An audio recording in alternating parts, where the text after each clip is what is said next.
ప్రార్థన. మా ప్రియ పరలోకపు తండ్రి, నీ పరిశుద్ధమైన నామానికి, ఘనమైన నామానికి వేలాది వందనాలు, స్తుతులు, స్తోత్రాలు మీకు చెల్లించుకుంటున్నాను. నీ ప్రియకుమారుడైన యేసుక్రీస్తు శిలువ మరణ పునరుద్ధానము ద్వారా మమ్మల్ని నీతిమంతులుగా చేసి నిన్ను అబ్బా తండ్రి అని పిలిచే భాగ్యము, స్తుతించి ఆరాధించే భాగ్యము, ఈ ఉదయ కాలంలో నీ స్వరం వినే భాగ్యం ఇచ్చారు. అలాగనే ప్రార్థన విజ్ఞాపన చేయడానికి ఇచ్చిన భాగ్యాన్ని బట్టి కూడా కృతజ్ఞతాస్తుతులు చెల్లిస్తున్నాం. మాట్లాడే దేవుడిగా ఉన్నారు. మీరు మాట్లాడితే మేము బ్రతుకుతాము గనక ఈ ఉదయమున నీ పరలోకపు మన్నాను మాకు అనుగ్రహించండి. నీ ధర్మశాస్త్రము ధ్యానం చేస్తున్నప్పుడు ఆశ్చర్యమైన సంగతులు చూచినట్లు మా కన్నులు తెరవమని, నీ కుమారుడిని యేసుక్రీస్తు ప్రత్యక్షతలతో పాటు మమ్మల్ని మేము స్వపరీక్ష చేసుకొనుటకు, సరి చేసుకొనుటకు కృప చూపించే సహాయం దయచేయండి. నీ దాసుడను అల్పుడను నన్ను నీ కుమారుడైన యేసుక్రీస్తు సిలువ చాటున మరుగు చేసుకొని నన్ను వాడుకొనండి. నాతో కూడా మీరు మాట్లాడండి. చేరువచ్చిన నీ బిడ్డలను బట్టి, దాసులను బట్టి కృతజ్ఞతాస్తుతులు చెల్లిస్తూ మా ప్రభును మా రక్షకుడైన యేసు నామంలో స్తుతించి ప్రార్థిస్తున్నాము తండ్రి, ఆమేన్. మంచిది. ఈరోజు మనకి మన క్యాలెండర్ ప్రకారముగా 13వ తారీఖు 7వ నెల 2026వ సంవత్సరము, ఇస్రాయేలు దేశానికి 28వ తారీఖు తామోజు నెల 5786వ రోజు. ఈరోజు ఆయన బిడ్డలైన ఇశ్రాయేలు అందరితో కలిసి మనము ఏకీభవిస్తూ వాక్య ధ్యానాన్ని ప్రారంభించుకుందాం. ఈరోజు వాక్య భాగము ద్వితీయోపదేశ కాండము 1వ అధ్యాయము 11 నుండి 21 వచనాల వరకు. ద్వితీయోపదేశ కాండము 1వ అధ్యాయము 11 నుండి 21వ వచనం వరకు.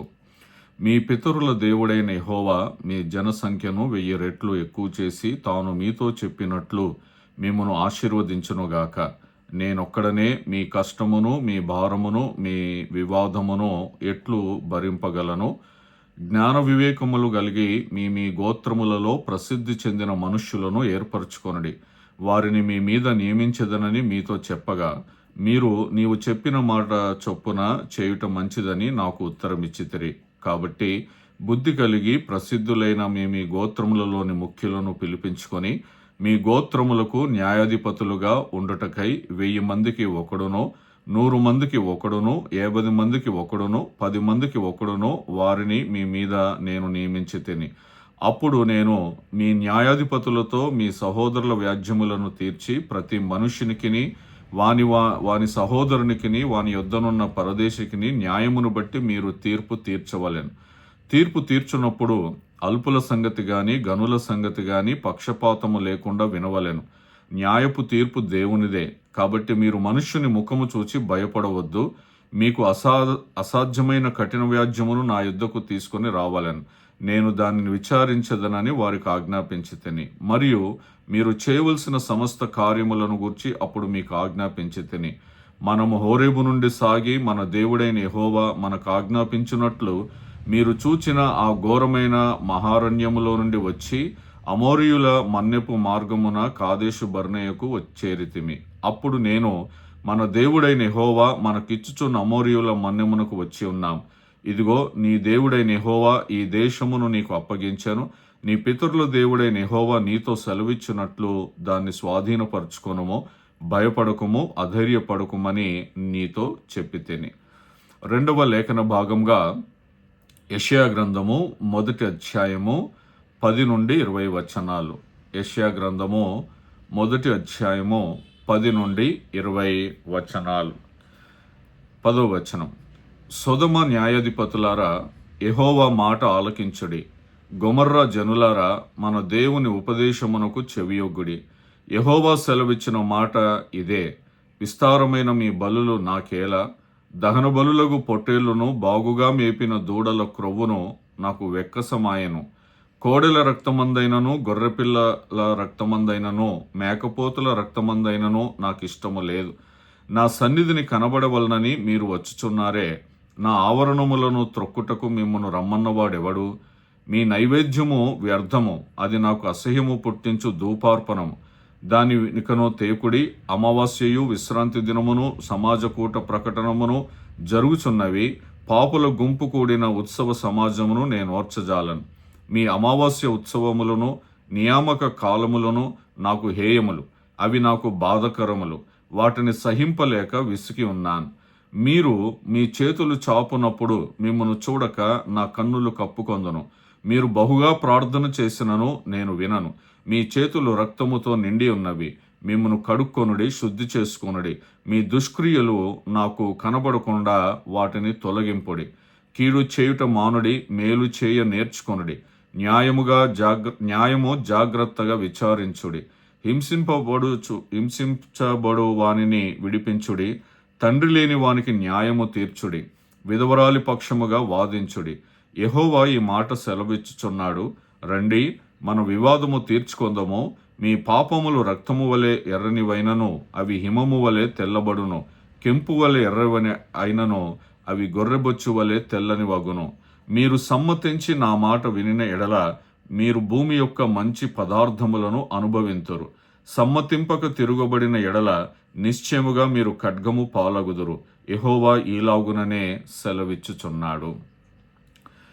ఈ చదవబడిన 2 భాగాలు ద్వితీయోపదేశకాండము, అలాగనే యెషయా గ్రంథము. ద్వితీయోపదేశకాండం 1వ అధ్యాయం 11 నుండి 21 వచనాల్లో ఈ భాగంలో మోషే దేవుడు ఇశ్రాయేలును ఆశీర్వదించాలని ప్రార్థిస్తాడు. ప్రజల కోసము జ్ఞానులు, వివేకులు, మంచి పేరుగల నాయకులను నియమిస్తాడు. న్యాయాధిపతులకు పక్షపాతం లేకుండా తీర్పు తీర్చాలని ఆజ్ఞాపిస్తాడు. దేవుడిచ్చిన వాగ్దాన భూమిని భయపడకుండా స్వాధీనం చేసుకోవాలని ప్రోత్సహిస్తాడు. ఇది న్యాయము, ధర్మము మరియు బాధ్యత, ఈ 3 విషయాలు ఈ ద్వితీయోపదేశ కాండంలో చదవబడిన లేఖనాల్లో అంతర్లీనంగా మనకు కనపడతాయి. యెషయా గ్రంథానికి వచ్చేటప్పటికి 1వ అధ్యాయము 10 నుండి 20 వచనాలు గనక మనం చూస్తే, ప్రవక్త అయినటువంటి యెషయా ద్వారా దేవుడు ఇలాగున ప్రకటిస్తాడు.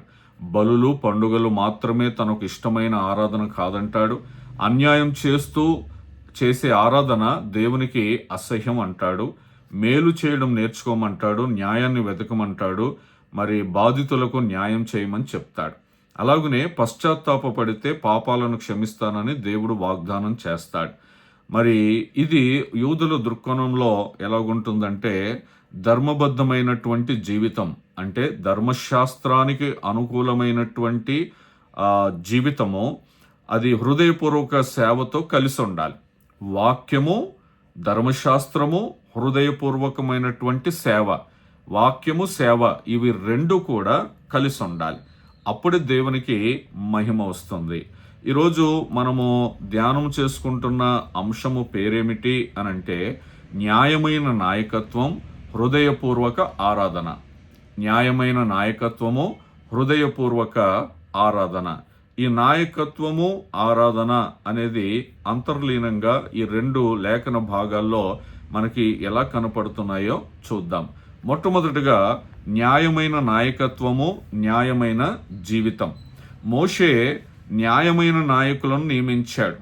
మరి మీరు వెతకండి, మీలో మంచివారు ఉన్న వాళ్ళని నాయకులుగా చేసుకొని వాళ్ళని నియమించమని చెబుతాడు. మరి యెషయా గ్రంథానికి వచ్చేటప్పటికి న్యాయాన్ని వెతకమంటాడు.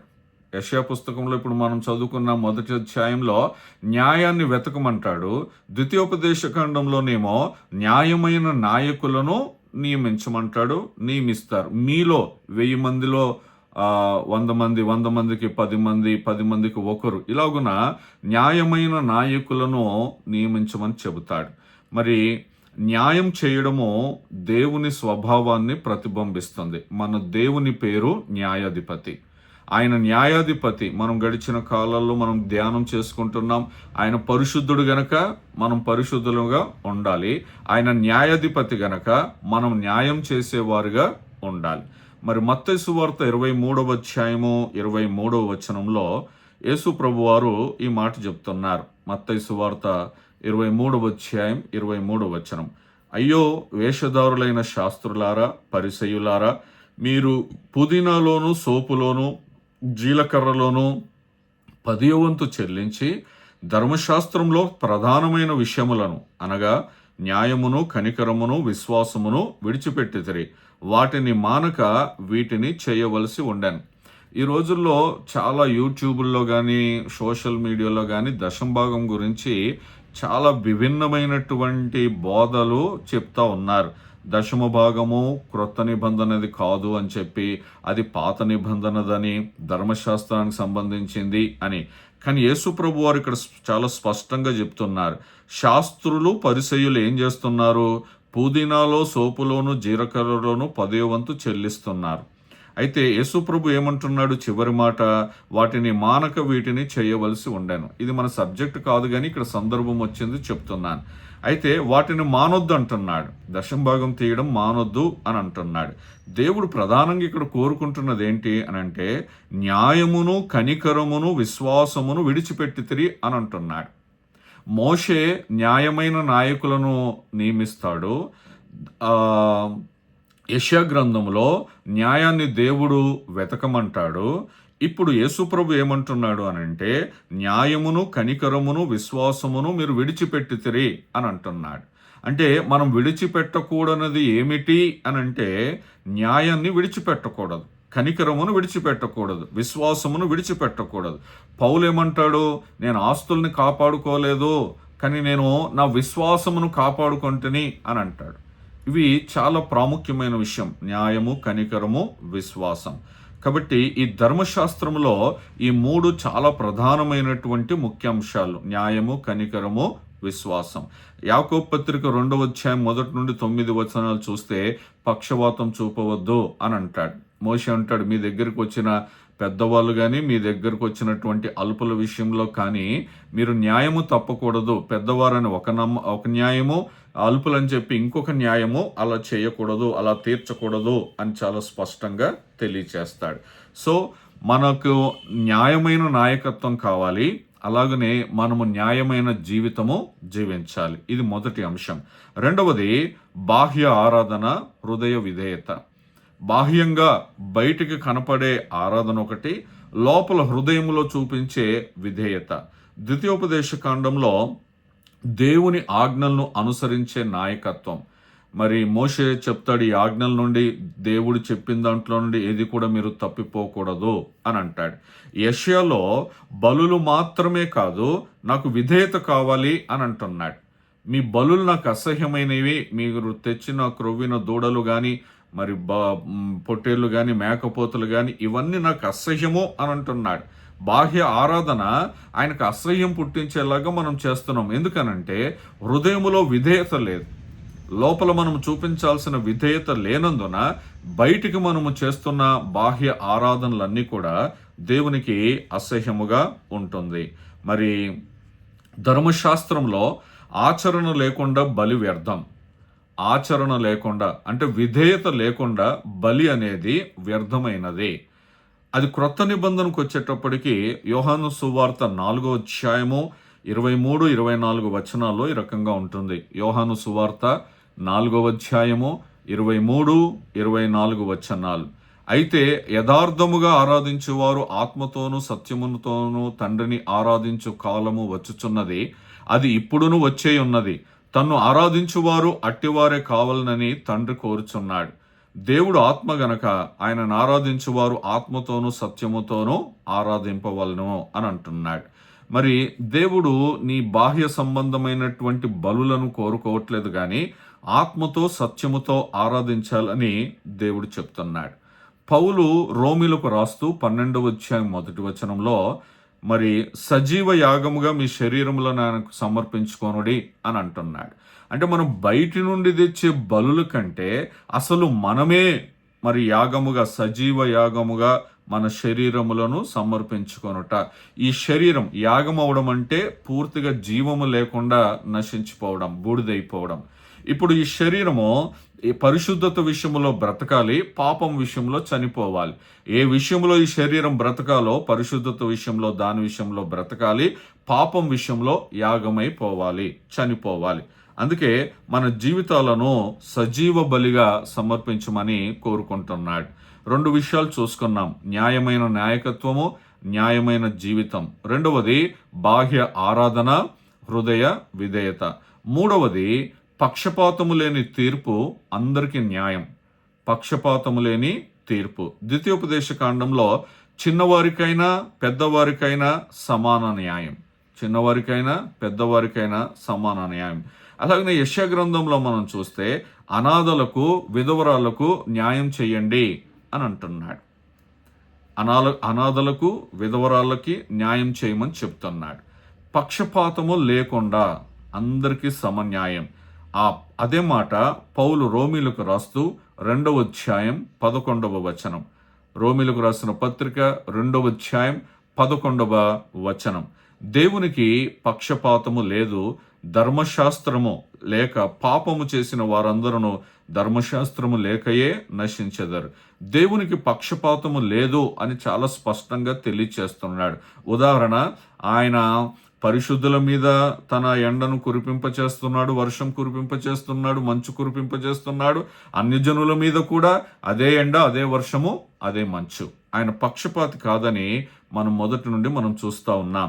యాకోబు ఇలాగున రాస్తున్నాడు, 1వ అధ్యాయము 27వ వచనం. యాకోబు పత్రిక 1వ అధ్యాయం 27వ వచనం. తండ్రి అయిన దేవుని ఎదుట పవిత్రమును నిష్కలంకమునైన భక్తి ఏదనగా దిక్కులేని పిల్లలను విధవరాండ్రను వారి ఇబ్బందులో పరామర్శించుటయు ఇహలోక మాలిన్యము తనకు అంటకుండా తన్ను తాను కాపాడుకొనుటయే. అనాథలను విధవరాలను ఆదుకోవడము నిజమైన భక్తి. భక్తి అంటే చెంపలేసుకోవడం కాదు, పొర్లు దండాలు పెట్టడం కాదు, ఇది కాదు. దేవుడు కరుణామయుడు, ప్రేమాస్వరూపి. ఆయన పక్షపాతము లేదు ఆయనకి. ఆయన ఏం చేయమంటున్నాడు? దిక్కులేని పిల్లలను విధవరాండ్రను వారి ఇబ్బందిలో పరామర్శించుట. ఇది నిజమైన భక్తి. ఈ పరామర్శించుటతో పాటు ఇహలోక మాలిన్యము తనకు అంటకుండా తన్ను తాను కాపాడుకొనుట. ఈ రెండు చాలా ప్రాముఖ్యమైనటువంటి విషయాలు. మీరు చూడండి, గమనించండి. మనం ధర్మశాస్త్రంలో ఏదైతే చదువుతూ వస్తున్నామో అదే అపోస్తులు అందరూ కూడా కోట్ చేస్తూ ఉన్నారు. ధర్మశాస్త్రాందే మీకు చాలాసార్లు చెప్పాను. మరి ధర్మశాస్త్రము యొక్క కామెంటరీనే అపోస్తులు రాసినటువంటి పత్రికలు, నూతన నిబంధన. సో 3 విషయాలు మనం చూసుకున్నాం. న్యాయమైన నాయకత్వము, న్యాయమైన జీవితము, బాహ్య ఆరాధన, హృదయ విధేయత, పక్షపాతము లేని తీర్పు, అందరికీ న్యాయం. 4వది దేవుని వాగ్దానము, పశ్చాత్తాపానికి పిలుపు. ఈ 2 అంశాలు, దేవుని వాగ్దానము మరియు పశ్చాత్తాపానికి పిలుపు. ద్వితీయోపదేశ కాండంలో వాగ్దాన భూమిలో ప్రవేశించండి అని అంటున్నాడు. దేవుడు అబ్రహాము, ఇస్సాకు, యాకోబులకు ఏదైతే ప్రమాణం చేశాడో, ఏదైతే నిబంధన చేశాడో, ఆ నిబంధన జనులుగా ఉండి ఆ నిబంధన దేశంలోనికి, ఆ వాగ్దాన భూమిలోనికి ప్రవేశించాలి. అక్కడికి వెళ్ళండి అని దేవుడు చెబుతున్నాడు. యెషయా పుస్తకంలో ఏమంటున్నాడు? రండి మన వివాదము తీర్చుకొందము అని అంటున్నాడు. ద్వితీయోపదేశ కాండంలో మీరు వెళ్ళండి, భయపడకుండా వాగ్దాన దేశంలో ప్రవేశించండి అని అంటున్నాడు. వాగ్దాన భూమిలోనికి వెళ్ళాలి భయపడకుండా. ఇప్పుడు దేవుని దగ్గరకు వచ్చి రండి మన వివాదము తీర్చుకొందుము అని దేవుడు అంటున్నాడు. పశ్చాత్తాపడితే క్షమాపణ సిద్ధంగా ఉంటుంది. దేవుడు ఎప్పుడు కూడా క్షమించడానికే సిద్ధ మనసు కలిగి ఉన్నాడు. ఆయన శిక్షించడానికి తొందరపడట్లేదు. కాబట్టి ఈరోజు మనం ఏం చేయాలి అని అంటే, మనకి ఏదైతే వివాదం ఉందో దేవునితో, అది తీర్చుకోవడానికి దేవుని దగ్గరికే రావాలి. నీ వివాదం మనుషునితో ఉంటే ఆ వివాదం మనిషి దగ్గరికి వెళ్ళి తీర్చుకోవాలి. నీవు నీ బలి కంటే నీ సమాధానము దేవుడు ముందుగా కోరుకుంటున్నాడు. దేవుని వైపు తిరిగి రావడం, తెషువా అంటారు దీన్ని హీబ్రూలో. దేవుని వైపు తిరిగి రావడం. దేవుడు ఎప్పుడు కూడా తన ప్రజలు తన వైపు తిరిగి రావాలని కోరుకుంటూ ఉన్నాడు. ఇప్పుడు అపోస్తుల కార్యములో 3వ అధ్యాయం 20వ వచనంలో, అపోస్తుల కార్యములు 3వ అధ్యాయం 20వ వచనంలో, మీ కొరకు నియమించిన క్రీస్తు యేసును ఆయన పంపునట్లును మీ పాపములు తుడిచివేయబడు నిమిత్తమును మారు మనస్సు నొంది తిరుగుడి. ఎటువైపు నుండి తిరగాలి? లోకం వైపు నుండి తిరగాలి. ఎటువైపు తిరగాలి? దేవుని వైపు తిరగాలి. ఎందుకు తిరగాలి? మారు మనస్సు నిమిత్తము తిరగాలి. ఈరోజు మనం తిరగట్లేదు, ఎందుకంటే మనకి లోపల ఈగో ప్రాబ్లమ్స్ ఉన్నాయి. ఒకరి దగ్గరికి వచ్చి క్షమించండి అని అడిగే ప్రసక్తి లేదు. ఈరోజంతా కూడా వాట్సాప్ మినిస్ట్రీ అయిపోయింది. వాట్సాప్లోనే క్షమించమని అడుగుతున్నారు. వ్యక్తిగతంగా కలిసి అయ్యా క్షమించండి, దేవుడి దగ్గరకు వచ్చి క్షమించండి అని అడగట్లేదు. ఇక ఇది ఏం కాలం వచ్చిందంటే, ఇక వాట్సాప్లోనే తింటారు, వాట్సాప్లోనే పడుకుంటారు, వాట్సాప్లోనే తిడతారు, వాట్సాప్లోనే క్షమాపణలు అడుగుతారు. ఇలాగైపోయింది. కానీ దేవుడు ఏం చెప్తున్నాడు? దేవుని వైపు తిరగండి అని అంటున్నాడు. దేవుని వైపు తిరగాలి. 1 యోహాను పత్రిక 1వ అధ్యాయం 9వ వచనం. 1 యోహాను పత్రిక 1వ అధ్యాయం 9వ వచనం. మన పాపములను మనము ఒప్పుకొనిన ఎడల ఆయన నమ్మదగిన వాడును నీతిమంతుడును గనక ఆయన మన పాపములను క్షమించి సమస్త దుర్నీతి నుండి మనలను పవిత్రులనుగా చేయును అని అంటున్నాడు. మన పాపములను ఒప్పుకోవాలి. ఎవరి దగ్గర? దేవుని దగ్గర ఒప్పుకోవాలి. దేవుడు క్షమించేవాడు. మన పాపములు మనుషులకు వ్యతిరేకంగా చేస్తే మనుషుల దగ్గరికి వెళ్ళి ఒప్పుకోవాలి, వారి ఎదుట ఒప్పుకోవాలి. మరి వైఎస్ రాజశేఖర రెడ్డి బంధువు పేరు గుర్తు రావట్లేదు, 400 మంది ఫ్యామిలీస్ని ఆయన మూలంగా నశించిపోయారు, చనిపోయారు. ఒకప్పుడు ఆయన గన్ను పట్టుకొని తిరిగేవాడు. మరి ఆయన ఎక్కడో ఇంట్లో కూర్చొని ఒక వీడియో చేసి అందరూ నన్ను క్షమించండి అని అడగలేదు. ఆయన బైబిల్ పట్టుకొని ప్రతి ఇంటికి వెళ్ళి వాళ్ళ కాళ్ళు పట్టుకొని నన్ను క్షమించండి, నా వల్ల మీ కుటుంబం నష్టపోయింది అని అడిగాడు. అడిగిన తర్వాత దేవుడు తనను సేవకునిగా ఏర్పాటు చేసుకున్నాడు. ఇప్పుడు సేవలో వాడబడుతున్నాడు. గన్ టు బైబిల్ అనేది పుస్తకం, ఆయనది సాక్ష్యం ఉంటుంది. మన దగ్గర కూడా వచ్చాడు, మన దగ్గర కూడా ఆతిథ్యం తీసుకున్నారు ఆయన. క్షమాపణ దేవుని దగ్గరికి వెళ్ళి మనుషుల దగ్గరకు వెళ్ళి అడగాలి. మారు మనస్సు పొంది తిరుగుడి అని అంటున్నాడు. 4 అంశాలు మనం చూసుకున్నాం. న్యాయమైన నాయకత్వం, న్యాయమైన జీవితం, బాహ్యారాధన, హృదయ విధేయత, పక్షపాతం లేని తీర్పు, అందరికీ ఒకటే న్యాయం, దేవుని వాగ్దానము, పశ్చాత్తాపానికి పిలుపు. 5వది విధేయత, ఆశీర్వాదం. విధేయత, ఆశీర్వాదం. యెషయా గ్రంథం 1వ అధ్యాయం 19వ వచనంలో, యెషయా గ్రంథం 1వ అధ్యాయం 19వ వచనంలో, మీరు సమ్మతించి నా మాట వినిన ఎడల. మాట వినుట అంటే విధేయత. అది ఎవరైనా సరే, విశ్వాస, సేవకుడా, ఎవరైనా సరే, అందరూ కూడా ఆయన మాట విని ఆయన మాటకు సమ్మతించాలి. అందుకే మీరు మా ప్రతి ప్రార్థనలో చూడండి, ప్రభువా నీ మాటకు మేము ఆమేననుటకు మాకు సహాయం దయచేయి. ఆయన ప్రతి మాటను మనం ప్రశ్నించకుండా ఉన్నది ఉన్నట్టుగా నీ చిత్తము చొప్పున ప్రభువా. ప్రభు అంటే మనము అధికారానికి లోబడుతున్నాం. కాబట్టి విధేయత చూపిస్తే మనము ఆశీర్వదించబడతాం. మీరు భూమి యొక్క మంచి పదార్థములను అనుభవింతురు అని అంటున్నాడు. మరి ఇది ద్వితీయోపదేశ కాండంలోని నిబంధన సూత్రానికి ప్రతిధ్వని. మరి యెషయాలో చెబుతున్న మాట, మరి అక్కడ విధేయత చూపించమని, మీరు వెళ్ళండి, భయపడకుండా వెళ్ళండి, న్యాయం చేయండి, ఇవన్నీ విధేయతకు సాదృశ్యముగా ఉంటున్నాయి. నూతన నిబంధనలో యోహాను సువార్త 14వ అధ్యాయం 15వ వచనంలో, మీరు నన్ను ప్రేమించిన ఎడల నా ఆజ్ఞలను గైకొందురు అని అంటున్నారు. మరి గైకొనుట అంటే విధేయత.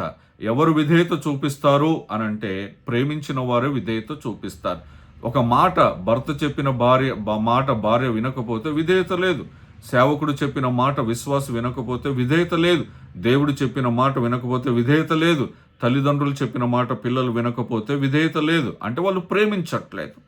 నీ దేవుని నువ్వు ప్రేమిస్తే నువ్వు ఆజ్ఞల్ని గైకొంటావు.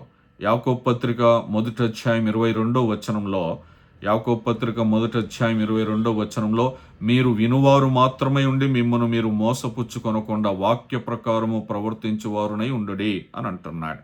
అంటే వినేవారమే కాదు, వాక్య ప్రకారముగా మనం జీవించాలి. వినేవారం మాత్రమే ఉంటే మనల్ని మనం మోసం చేసుకుంటున్నట్టు. ఎవరినో కాదు, మనం దేవుణ్ణి మోసం చేయట్లేదు, ఎవరిని మోసం చేయట్లేదు, మనం మోసపోతున్నాం. అంటే ఆశీర్వాదం కోల్పోతున్నాం మనం. కాబట్టి విధేయత ఆశీర్వాదాన్ని తీసుకొని వస్తుంది. 6వది ధైర్యముగా దేవుని చిత్తములో నడవడం. ధైర్యముగా దేవుని చిత్తంలో నడవడం. పరిస్థితులను మనం చూడకూడదు. మన చుట్టూ ఉన్న పరిస్థితులు ఎటువంటివైనా సరే మనం ధైర్యముగా మరి ఆయన చిత్తంలో నడవాలి. ద్వితీయోపదేశకాండము 1వ అధ్యాయం 21వ వచనంలో, ఇదిగో నీ దేవుడైన యెహోవా యందు, యెహోవా ఈ దేశము నీకు అప్పగించెను, నీ పితరుల దేవుడైన యెహోవా నీతో సెలవిచ్చినట్లు దానిని స్వాధీనపరచుకొనుము, భయపడకుము, అధైర్యపడకుము అని నీతో చెప్పి తిని అని అంటున్నాడు. 2021లో దేవుడు మన చర్చికి ఇచ్చినటువంటి వాగ్దానం ఇది. భయపడకుమో, అధైర్యపడకుమో అని అంటున్నాడు. మరి దాన్ని స్వాధీనపరుచుకొనుటకు భయపడొద్దు అని అంటున్నాడు. ఇప్పుడు యెషయాలో ఏం చేయాలి అని అంటే, మనం దేవునికి భయపడాలి. యెషయాలో ఏం చెప్తున్నాడు? 16వ వచనంలో, మిమ్మును కడుక్కొనుడి, శుద్ధి చేసుకొనుడి, మీ దుష్క్రియలు నాకు కనబడకుండా వాటిని తొలగింపుడి. ఇక్కడ దేవునికి భయపడి, అక్కడేమో మరి అధైర్యపడకుండా, భయపడకుండా ఆ దేశాన్ని స్వాధీనం చేసుకోవాలి. యెషయాలో ఇక్కడ ఏంటంటే, దేవునికి భయపడి ఆయన ఎదుట మన దుష్క్రియలు కనపడకుండా మనం వాటిని తొలగించుకోవాలి. ఆ భయపడుట వేరు, ఈ భయపడుట వేరు. అందుకే హెబ్రీ పత్రిక 4వ అధ్యాయం 16వ వచనంలో, 4వ అధ్యాయం 16వ వచనంలో, గనుక మనం కనికరింపబడి సమయోచితమైన సహాయము కొరకు కృప పొందునట్లు ధైర్యముతో కృపాసనమునొద్దకు చేరుదము. అక్కడ ధైర్యముతో, భయము లేకుండా ఆ దేశాన్ని స్వాధీనం చేసుకోవాలి. ఇక్కడ యెషయాలో భయపడి దేవుని దగ్గరికి రావాలి. ఇక్కడేమో ధైర్యముతో కృపాసనం వద్దకి. యెషయాలో ఎందుకు భయపడాలి? ఆయన న్యాయాధిపతి గనక ఆయన ఎదుట మన దుష్క్రియలు కనపడకుండా భయముతో బ్రతకాలి. ఇప్పుడు క్రొత్త నిబంధనలో హెబ్రీ పత్రిక 4:16లో ధైర్యముతో కృపాసనమునొద్దకు రమ్మంటున్నాడు. కాబట్టి దేవుని చిత్తములో మనము ఎక్కడ భయపడాలి, ఎక్కడ లోబడాలి, ఎక్కడ విధేయత చూపించాలి, ఇవన్నీ దేవుడిచ్చినటువంటి జ్ఞానముతో మనము వాటిని ఎరిగి సమయానుకూలముగా, సందర్భానుసారముగా మన ప్రవర్తన ఉండాలి. దేవుని చిత్తములో నడవడము. కాబట్టి 6 విషయాలు మనం చూసుకున్నాం. ఈ 6 విషయాలు మరి ఈ 2 లేఖన భాగాలు, ద్వితీయోపదేశకాండం 1వ అధ్యాయంలో, యెషయా గ్రంథం 1వ అధ్యాయంలో 2 ఒకే నిబంధన సత్యాన్ని బోధిస్తూ ఉన్నాయి. న్యాయము, ధర్మము, హృదయపూర్వక విధేయత లేకుండా ఆరాధన సంపూర్ణము కాదు. ఈ 3 విషయాలు కలిపి ఒకటే నిబంధన. ఇవి మనకు తెలియచేస్తూ ఉన్నాయి. మోషే న్యాయమైన నాయకత్వాన్ని స్థాపిస్తే, యెషయా న్యాయాన్ని ఆచరించని ఆరాధనను దేవుడు అంగీకరించడు అని ప్రకటిస్తున్నాడు. న్యాయమును ఆచరించకుండా, ధర్మమును ఆచరించకుండా, హృదయపూర్వక విధేయత లేకుండా నువ్వు చేసే ఆరాధన దేవుడు అంగీకరించడు అని దేవుడు ప్రకటిస్తూ ఉన్నాడు. మరి నూతన నిబంధనలో కూడా యేసు ప్రభు, అలాగనే అపోస్తలులు కూడా ఇదే చెప్తారు. బాహ్య మతాచారాల కన్నా దేవునికి విధేయమైన హృదయము, పక్షపాతం లేని న్యాయము, పశ్చాత్తాపము, ప్రేమతో కూడినటువంటి కార్యాలు, ఇవన్నీ నిజమైన విశ్వాసానికి గుర్తులు అని మనం కొత్త నిబంధన అంతా కూడా చూస్తాం. కాబట్టి 3 భాగాలు కలిసి విశ్వాస జీవితంలో ఉండాలి. న్యాయం, అది హీబ్రూలో మిష్పాత్ అంటారు. ధర్మం సెదెక్ అంటారు. దేవుని వైపు తిరిగి రావడం తెష్వా అంటారు. న్యాయము, ధర్మశాస్త్రము, దేవుని వైపు తిరిగి రావడం, ఇవన్నీ కూడా ఒకదానితో ఒకటి విడదీయరానటువంటి అంశాలు. కాబట్టి ఈరోజు మనము న్యాయమైన నాయకత్వము, అలాగనే హృదయపూర్వకమైన ఆరాధన. దేవుడు నిన్ను ఎక్కడ నాయకునిగా నిలబెట్టినా, మరి అది కుటుంబంలో కావచ్చు, పనిచేసే స్థలం కావచ్చు, సమాజంలో ఎక్కడైనా కావచ్చు, ఏ అసోసియేషన్ అయినా కావచ్చు, ఏదైనా సరే న్యాయమైనటువంటి నాయకత్వం మనం నిర్వర్తించాలి. అలాగనే ఆరాధనకి నాయకుడికి నాయకత్వం లేని వారికి అనేది తేడా ఏమీ లేదు. ఆరాధన అందరూ చేయాలి. అయితే అది ఎలా చేయాలి అని అంటే హృదయపూర్వకంగా చేయాలి. న్యాయము, ధర్మము మరి విడిచిపెట్టి చేసే ఆరాధన దేవునికి ఇష్టం ఉండదని దేవుడు చాలా స్పష్టంగా చెబుతున్నాడు. కాబట్టి మన జీవితంలో, విశ్వాస జీవితంలో మనం ఇంతకుముందు చూసుకున్నట్టుగా 3 విషయాలు, న్యాయము, ధర్మము, దేవుని వైపు తిరుగుట. ప్రతిసారి మనం తిరగవలసిందే దేవుని దగ్గరికి. అందుకే మరి మనం పాట పాడతాం కదా, నీవుగాక నాకు ఎవరున్నారు ఇంకా ఆయన తప్పించి? ఆయన వదిలేస్తే మనకు మిగిలేది సాతానుడే. మనం వెళ్ళవలసింది దేవుని దగ్గరికి. ఆకాశమందు నీవు తప్ప నాకు ఎవరున్నారు? కాబట్టి ఆయన దగ్గరికి, ఆయన వైపు తిరుగుదాం. ఆయన నియమించిన ధర్మాన్ని పాటిద్దాం. ఆయన నియమించిన న్యాయాన్ని పాటిద్దాం. ఆ పరలోకపు ఆశీర్వాదాలు పొందుకుందాం. ఆ కృప దేవుడు మనందరికీ దయచేయునుగాక. ఆమేన్.